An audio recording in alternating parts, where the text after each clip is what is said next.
दक्ष प्रजापति की पुत्री सती ने अपने पिता के विरोध के बावजूद भगवान शिव से विवाह किया था।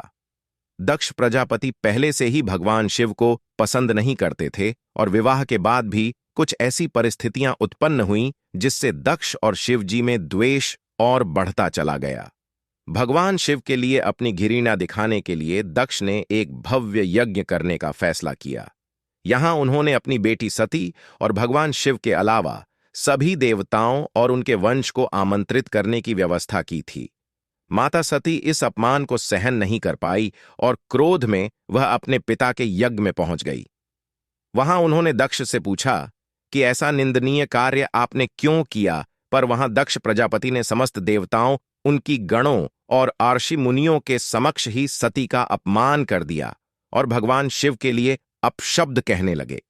ये सुन माता सती पीड़ा से उठे और उन्होंने अपने पिता को कठोर वचन कहे और वहीं उन्होंने अपने नश्वर शरीर को त्यागने का निर्णय ले लिया और वहीं आत्मदाह करके अपने प्राणों की आहुति दे दी। ये देखकर वहां हाहाकार मच गया। भगवान शंकर को जब यह समाचार मिला तो वह क्रोधित हो गए। उन्होंने दक्ष, उसकी सेना और वहां उपस्थित उनके सभी सलाहकारों को दंड देने का ठान लिया और उन्होंने अपने जटा को निकालकर रोषपूर्वक पर्वत के ऊपर दे मारा, जिससे महाबली वीरभद्र उत्पन्न हुए। उन सर्व समर्थ महारुद्र के क्रोधपूर्वक प्रकट हुए।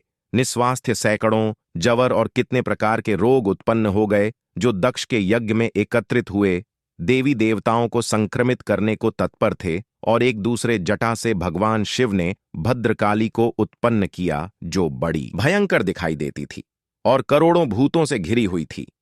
क्रोध से भरे हुए भगवान शिव ने वीरभद्र और भद्रकाली से कहा कि तुरंत जाओ और दक्ष का यज्ञ नष्ट कर दो और उसका मस्तक काट के मेरे सामने लाओ।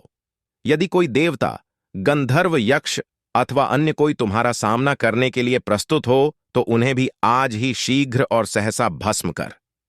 तत्पश्चात देवाधिदेव की उपयुक्त आज्ञा को शिरोधार्य करके वीरभद्र और भद्रकाली दक्ष के यज्ञ मंडप की ओर चल पड़े। वह एक विशाल रथ पर सवार थे जिसको हजारों शेर खींच रहे थे। भगवान शिव ने उनके साथ करोड़ों महावीर गणों को भेज दिया था जो प्रलय अग्नि के समान तेजस्वी थे। भद्रकाली के साथ उनकी शक्तियां जैसे काली कात्यायनी, चामुंडा, ईशानी, मुंडमालिनी और वैष्णवी भी थीं। वह क्रोध के साथ तेजी से आगे बढ़ रही थी और साथ ही साथ कितने ही भूत योगिनी, ब्रह्म राक्षस, भैरव और क्षेत्रपाल आदि, यह सभी भगवान शिव की आज्ञा का पालन करने के लिए चल दिए और वहां यज्ञ में देवताओं और दक्ष को अशुभ लक्षण दिखाई देने लगे। यज्ञशाला में धरती डोलने लगी। वहां उपस्थित देवता, आर्षि मुनि भयभीत हो गए और कुछ तो वहां से प्रस्थान करना चाहते थे।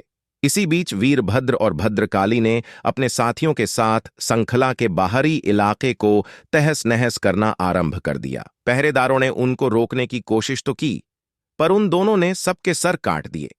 जितने भी देव वहां उपस्थित थे, उन्होंने यज्ञ की रक्षा करने का सोचा।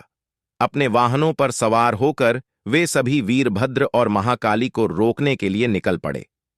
उस समय देवताओं का शिव गणों के साथ घोर युद्ध आरंभ हो गया। उसमें समस्त देवता पराजित हुए और भागने लगे। वीरभद्र ने वहां बोला, तुम सभी इस दुष्ट के समर्थन में अंधे हो गए हो और तुम सभी भगवान शिव के अपराधी हो। वीरभद्र ने वहां महाभग की आंखें निकाल दी, ओषण के दांत तोड़ दिए और सरस्वती जी की नाक काट डाली। भद्रकाली की हुंकार भरने से वहां सब भयभीत होकर कांपने लगे। वहां भद्रकाली और उनकी साथी शक्तियों ने अन्य अभिभावकों को निर्दयता से मारना आरंभ कर दिया है। वह मृत्यु समान ध्वनि उत्पन्न करते हुए वहां तांडव करने लगी। वीरभद्र ने वरुणदेव का सत्र नष्ट कर दिया और इंद्रदेव के वज्र को भी निष्क्रिय कर दिया। इस प्रकार लगभग सभी देवों को पराजित कर और यज्ञ को नष्ट कर वीरभद्र ने दक्ष का सिर काट दिया और कैलाश ले जाकर भगवान शिव के चरणों में रख दिया। बाद में देवताओं के अनुरोध पर भगवान शिव ने दक्ष को पुनर्जीवित किया था। भग की आंखें लौटा दी, ओषण के दांत और मां सरस्वती की नाक को पुनः ठीक कर दिया और समस्त देवों को भी क्षमा कर दिया। दक्ष ने भगवान शिव से क्षमा याचना की और अंत में भगवान शिव की कृपा से वह यज्ञ संपूर्ण हुआ और जिस विशेष कार्य के लिए वीरभद्र और भद्रकाली की उत्पत्ति हुई थी, उस समय पूर्ण हो चुका था। इसलिए वे दोनों वापस भगवान शिव में विलय हो गए। तो कमेंट में हर हर महादेव जरूर लिखे।